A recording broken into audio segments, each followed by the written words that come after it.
Nella NG officiel. Nella NG. Écoute, like et abonne-toi à Nella NG officiel sur YouTube. Nella NG officiel. Pour l'actualité musicale congolaise, art et divertissement, écoute la voix d'or. Nella NG te dit toute la vérité. Le bon temps, c'est le temps de Dieu. Le meilleur moment de parler, c'est le moment où Dieu te dit de parler. Contre toute attente, mais on savait que ces moments allaient arriver. Quel est le moment? C'est quoi le problème? Vous connaissez que le couple Atoms ainsi que leurs enfants ont quitté Kinshasa. Ils sont partis au Kenya, ensuite partis au Canada. Mais il y a eu tellement de spéculations sur leur départ. Moi-même ici sur la NG officielle, j'ai eu à faire des émissions par rapport à ça. Contre toute attente en tout cas, il y a de graves révélations. Maman Nadège elle-même, dans une émission organisée par la IMC, elle a parlé de leur départ pour le Canada. Elle a parlé de tout le parcours.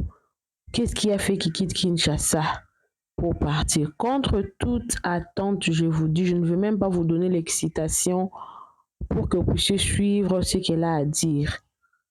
Et elle a aussi parlé de l'apôtre Roland Dallot. L'apôtre Roland Dallot a été traité de tous les noms.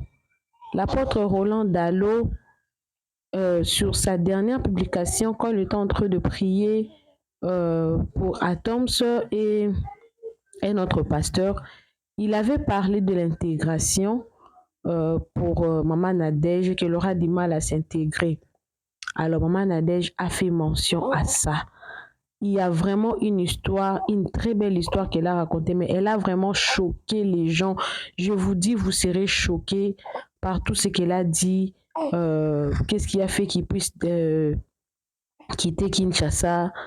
Et voilà pourquoi on dit toujours que la meilleure personne, la personne qui connaît la vraie vie, la meilleure version, c'est la personne qui a vécu l'histoire. Alors, je ne vais pas vous prendre trop votre temps. Je vais vous mettre d'abord cette vidéo-là.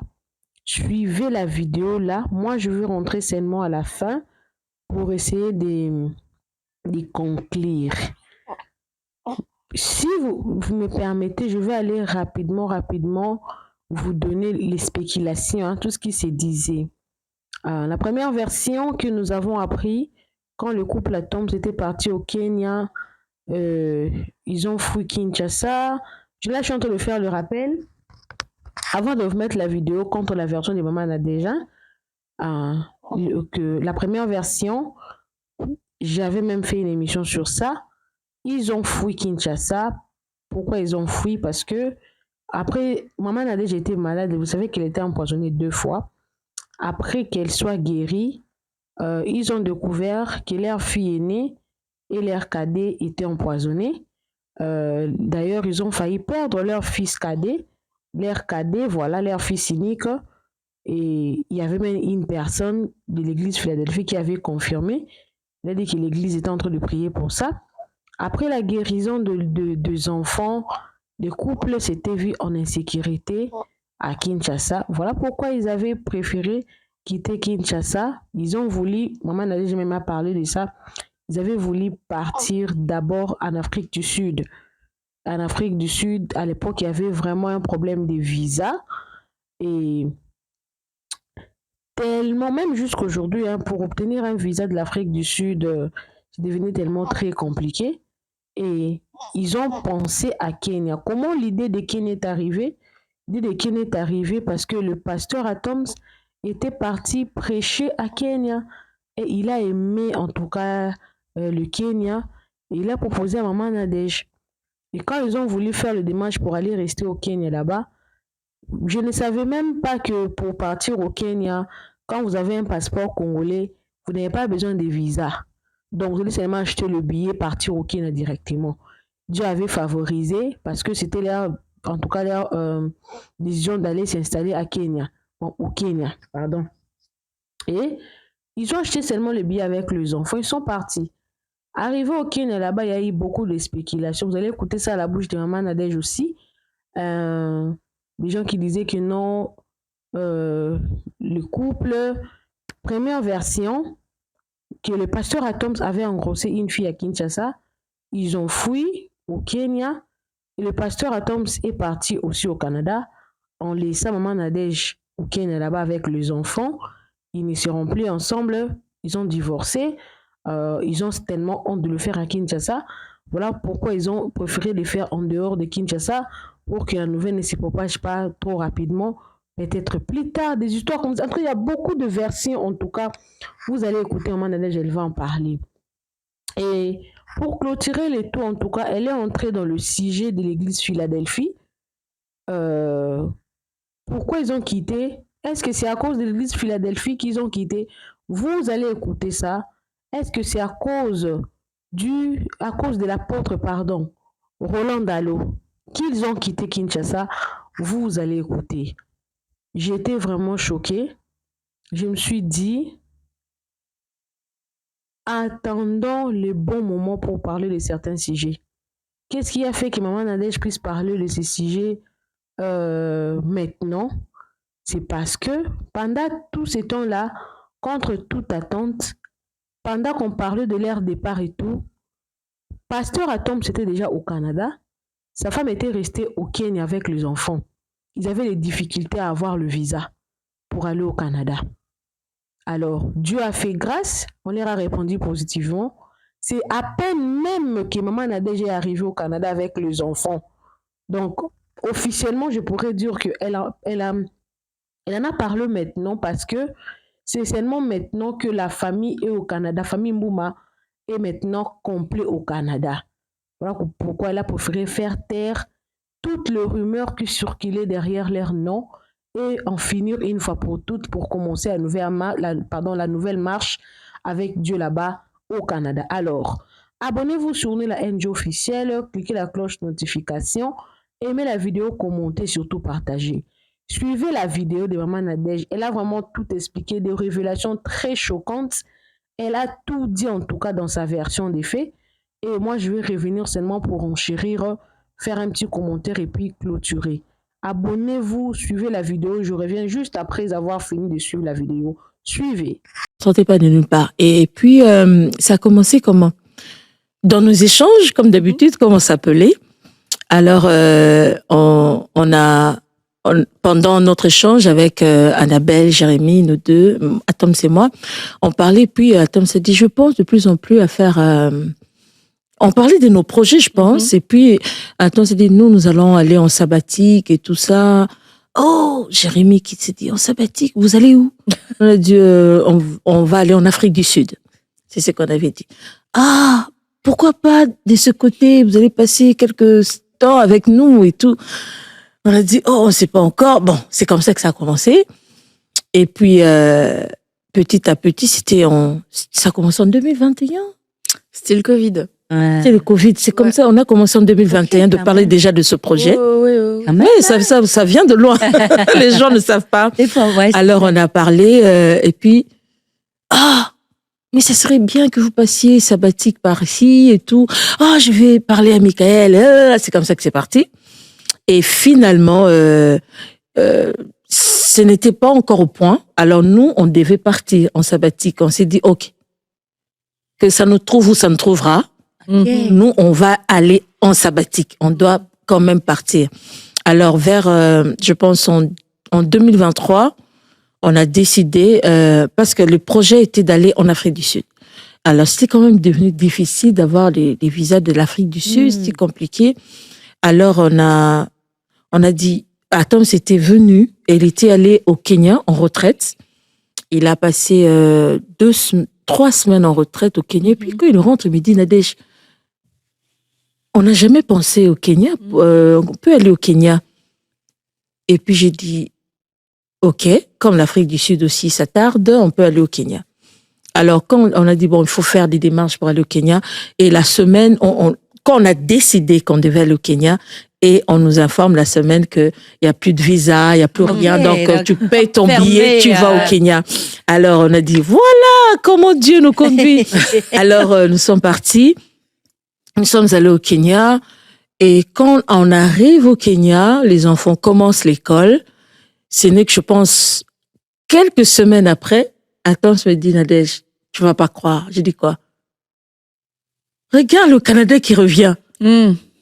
Je dis, mais le Canada, qu'est-ce qu'il attendait? Il attendait qu'on se déplace pour que... Et c'était comme ça, c'est parti comme ça. Et finalement, les enfants ont commencé l'école en septembre 2023.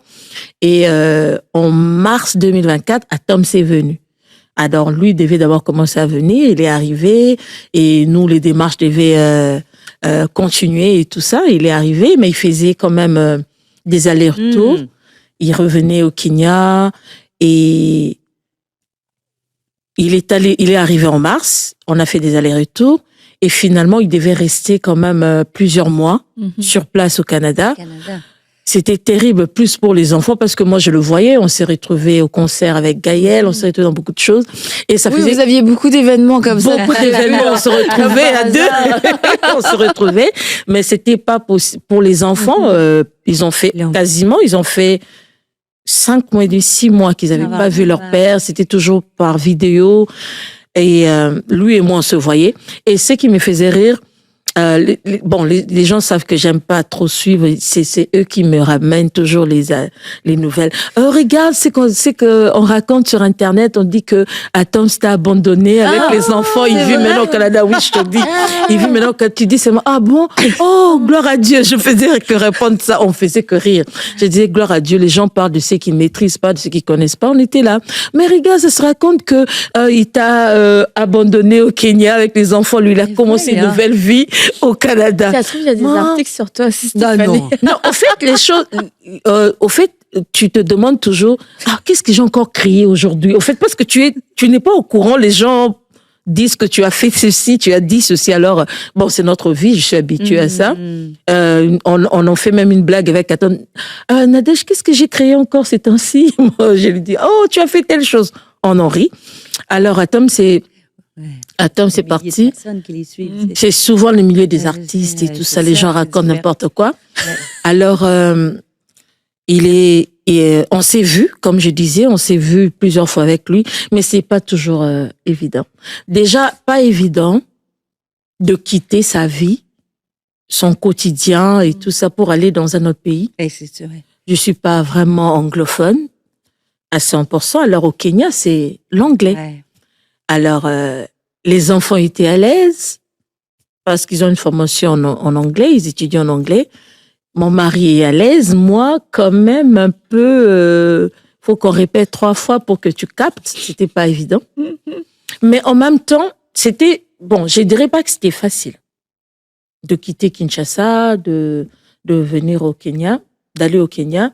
Mais en même temps, c'était aussi facile. J'essaie d'expliquer. Dis-nous ce qui était facile et pas facile. Elle a changé de position. Parce que là, c'est pas facile. En même temps, c'était pas facile. Comment? C'était facile comment? C'était facile parce que comment dire? Une parole de partir, je l'avais. Ok. Tu avais cette conviction-là dans ton cas? Même pas une conviction, c'était vraiment une parole claire. Ok. Que je devais, à un moment de ma vie, je serais partie comme ça. Là, je l'ai reçu en étant encore célibataire. Lui, de son côté aussi, il avait reçu une parole comme ça, avant qu'on ne se connaisse. Donc, ça remonte vraiment très... Alors, quand on s'est connus et tout, j'ai intégré le groupe Gaël et on était là. Et dans les préparatifs pour commencer Philadelphie avec l'apôtre Roland Dallot, je me souviens de les réunions de prière, on se voit avant que l'église ne commence. Un samedi, je ne l'aurai jamais. Un samedi avant que l'église ne commence, on a prié. On priait, on était en prière, et puis l'apôtre Dallot arrête la prière. Et puis, il a dit Amen. Tout le monde a ouvert les yeux, on a dit qu'est-ce qui se passe? Et puis il a dit, je me sens pas bien, je me sens triste. Maintenant, bon, tout le monde se dit, il parle de quoi et tout. Et puis il a dit, dans cette vision, j'étais en train de dire, Seigneur, pourquoi tu me fais ça?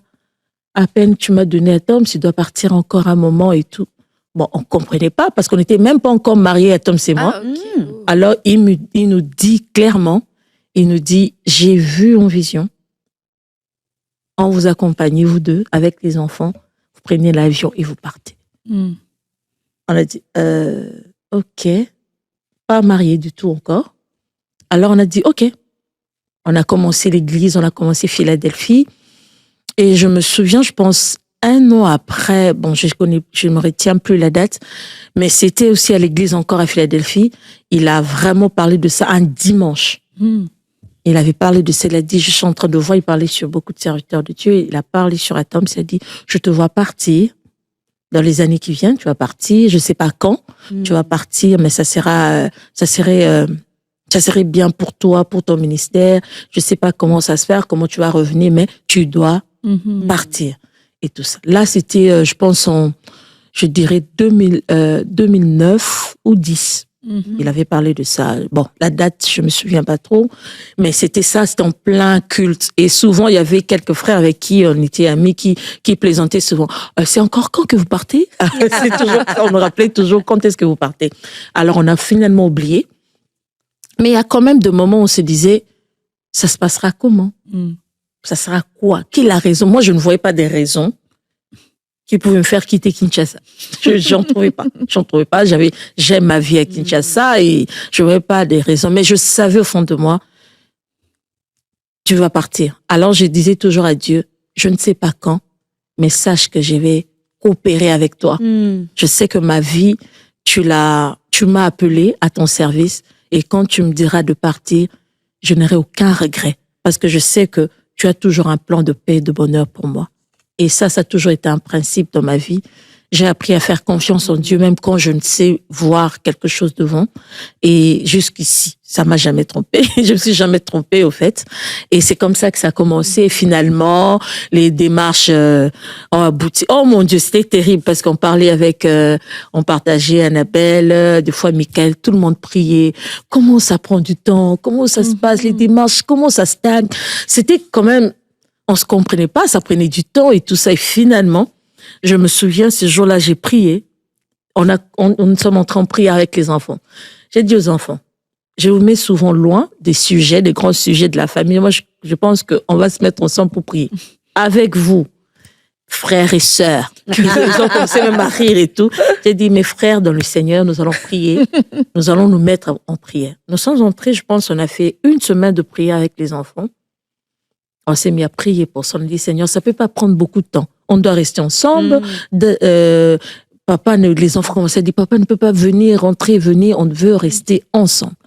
Alors, on a prié. Le jour où on a fini la prière, je me souviens au Kenya, il était 22h. Je pense qu'ici, il était 14h parce qu'on a 8 heures de décalage et tout. Alors, je prends mon téléphone, je vois un message du cabinet d'avocats on a envoyé les mails. Les dossiers finis. J'ai crié. De la salle de bain. Ah, c'était à la fin de votre semaine de prière avec oui, les c'est enfants? on a clôturé. Les enfants sont allés dormir pour l'école était le lendemain. Et c'est à la fin de la prière, cette même nuit-là, je vois les mails qui rentrent. Pam. Il faut aller faire les tests médicaux. Tout était, le dossier était fini. Alors, on a envoyé des mails pour les examens médicaux. Et donc, tout était déjà fini. Tout. Donc, c'est comme ça que c'est parti. Et c'est parti vite. C'est parti. Et pourtant, ça a duré au fait parce que quand on a commencé les démarches, je pense qu'on a introduit le dossier. 2 semaines seulement ou 3 semaines après, les enfants avaient déjà un permis pour les études. Mais les visas, on ne donnait pas encore, les dossiers n'étaient pas, mais les permis d'études des enfants étaient déjà là. Mais il fallait la prière. On a senti que c'était on devait prier pour booster un peu cela. Et dès qu'on a fini la semaine de prière avec les enfants, tout est allé comme ça. Et les enfants réagissent comment quand ils ont crié. J'ai pas voulu les réveiller cette nuit-là. J'ai attendu le matin, ils se sont apprêtés. Avant d'aller à l'école, je leur ai dit, bien-aimés dans le Seigneur, nous avons les résultats de la prière. Ils ont crié, oh, alléluia. Moi, j'ai dit, oh. Ils étaient contents de s'en venir au Canada dans le froid. En fait, ils n'avaient aucune idée d'abord du froid. Non, c'est pour ça qu'ils ont crié de joie. Pour eux, la joie, c'était, on va rester ensemble en famille. Ouais, c'est ça. On sera ensemble et tout ça. Et ils sont partis. Et c'est comme ça que c'est parti jusque le résultat est là. Je suis avec vous. Quel âge ils ont, tes enfants? L'aînée a 12 ans. Elle a 15 ans. Oh mon Dieu. Si elle était là. Elle a 15 ans. Priscilla. La deuxième, Doxa, elle a 12 ans. La troisième, c'est Grace. Elle a 10 ans. et le petit dernier a 8 ans, Roland. Roland, toi, une belle famille, ça, toi. Ouais. Belle jeune fille, un garçon. Moi, je Du trouve mouvement. ça- Du mouvement. Oui. Elle dit ça, mais. Je les ai trouvés assez. Non, ça va. Mais il paraît que c'est pas toujours comme ça. Moi, il y a plein de points sur lesquels on pourrait revenir. Mais un des points, c'est que tu vois, quand on voit de l'extérieur, souvent, ce que les gens font, les décisions et tout, tu as l'impression que, comme on l'a dit, ça sort un peu de nulle part. Et du coup, quelquefois, ça nous donne comme on se dit, bah, moi aussi, je peux aller, je peux bouger et tout.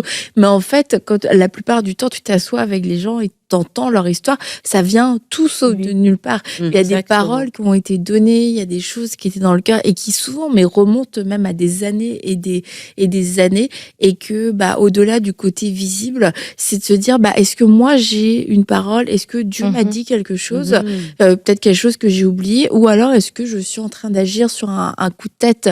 Et souvent un coup de tête, c'est que il va pas y avoir de parole, il y a rien en fait, il y a pas d'avant, il y a pas d'après. C'est juste, il y a une circonstance, j'ai envie de partir, j'ai envie de changer d'endroit, j'ai envie de changer d'air. Et comme tu disais, toi, Nadège, moi, jamais ma vie à Kinshasa, je voyais pas ce qui aurait pu me faire quitter cette vie-là. Et tu vois, ça, c'est toujours important de le dire. On ne part pas parce que on est frustré puis qu'on fuit, en fait. Exactement. Et ça, je pense que ça arrive trop souvent. Et ça part d'une frustration et on a envie juste de changer d'air. Et là, on commence à faire parler les circonstances, on commence à faire parler Dieu, on commence à faire parler devient signe. Oui. Puis on fait parler les faux prophètes, enfin tout le monde, tu vois. Mais c'est que, tu vois, il y a des années, tu parles de l'apôtre Dallo qui avait déjà reçu dans son cœur, vous étiez même pas mariés. Même pas marié, il y avait même pas de Philadelphie encore, c'était longtemps. C'est ça. Et tu te dis, c'était prévu de toute éternité. C'est juste qu'il n'y avait pas encore ce temps de Dieu. Il n'y avait pas tous les détails. Et puis, en fait, c'est que quand ça arrive et que c'est la bonne chose, c'est comme tout revient. Allez. Ah, c'est vrai. Et tu remets tout ensemble. Et d'un seul coup, toutes ces pièces un peu qui avaient pas forcément de sens toutes seules se réunissent au temps de Dieu et créent, oui, c'est le moment, c'est ça, et on est dans la bonne direction. Ce qui est frappant aussi, c'est le temps de Dieu. On en parle souvent, le fameux temps de Dieu. Tu sais, des fois, ce qui me frappe, c'est justement la parole et combien d'années avant qu'elle s'est mise à exécution. Beaucoup plus. Et voilà, des fois, on a l'impression, quand on regarde des ministères, que c'est venu tout de suite, j'ai une parole, 2 semaines après, je suis rendue au Kenya, puis 3 semaines après, Canada, me voici, tu vois. Et c'est là que ça devient important. Un peu comme Marie, elle repassait ces choses dans son cœur. Quand Dieu te donne une parole, ça veut pas dire que ta vie, tout s'arrête puis tu es juste focusé là-dessus, mais tu la gardes et tu restes sensible aux carrières de Dieu. Mais des fois, ça peut prendre du temps et c'est là qu'on se décourage. C'est lorsqu'on est dans le test du temps. Moi, j'ai une parole comme ça. Moi, à 15 ans, je me voyais prêcher l'Évangile, tu vois. Et en fait, c'est arrivé quelques années plus tard, Nadège. Et à un moment donné, je me suis dit, le Seigneur, il s'est trompé. Et c'est dans ce processus-là qu'on se décourage et peut-être encourager quelqu'un si tu as eu une parole ou comme la Bible dit, écris la vision. Si elle tarde, accroche-toi et reste attaché. Dieu, il change pas d'idée et il est souverain puis il va nous guider à travers ça. Et comme tu dis, Annabelle, quand c'est le temps de Dieu, les portes se rouvrent d'une façon surnaturelle et toutes les choses commencent à se placer. Donc, c'est important de rester attaché à ce que Dieu, si Dieu met une parole dans ton cœur, rester attaché. Oui, et puis il y a une chose, au fait, les gens sont frustrés aussi. Pourquoi? Parce que quand Dieu a parlé, ils stoppent tout et ils attendent. Ouais. Voilà, vous avez suivi. Vous avez vraiment suivi. Alors, je vais faire une petite analyse par rapport au propos de Maman Nadège. Elle nous a vraiment ramené là où on ne s'attendait pas. Avant même que l'apôtre Roland Dallo puisse leur donner la responsabilité de l'église Philadelphie, l'apôtre Roland Dallo lui-même s'était senti très mal que ces couples soient partis après un temps avec les enfants dans une destination inconnue que lui également ne connaissait pas. Ça date de plus de 15 années en arrière. Le couple Atom s'était même pas encore marié mais l'apôtre avait déjà reçu une parole que ces personnes ne vont pas rester avec eux à Kinshasa et qu'ils partiront après un temps. Ça, c'est la première des choses que j'ai retenues. La deuxième des choses que j'ai retenues, que même Maman Nadège elle-même avait reçu une parole qu'elle ne va pas rester à Kinshasa, qu'elle serait partie. Vers quelle destination, elle aussi, elle ne savait pas. Voilà pourquoi ils ont commencé à tâtonner. On va aller en Afrique du Sud. Ensuite, ils sont partis au Kenya. À partir du Kenya, Dieu les a maintenant conduits au Canada. Donc, pour les couples Atoms de partir, de quitter, qui essaient de partir, c'est un destin. Moi, je peux encore aller loin. C'était prédestiné qu'ils partiront avant même qu'ils soient ensemble. Là, ça me rappelle la parole qui dit « Avant que tu sois né, je te connaissais. Je te connaissais même avant que tu sois conçu. » Dieu nous connaît, Dieu connaît notre destin. Maintenant, le problème, tu peux recevoir une prophétie de la part de Dieu, mais tu ne sais pas comment est-ce que ça va faire, comment ça va arriver. Ça se passera comment? Ça va arriver comment? Pour que tu atteignes la destinée, pour que tu arrives à accomplir ce que Dieu a dit pour toi. Ces moments-là, que Maman Nadège n'a pas expliqué. Et ça prouve combien sa sagesse. Elle est vraiment très sage. Elle savait qu'elle allait partir, elle ne savait pas où partir.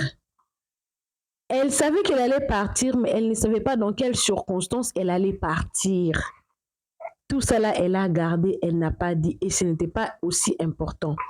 Mais ce que j'ai compris aussi, ceux-là qui veulent suivre la vidéo en entièreté, elles peuvent aller sur IMC. Hein.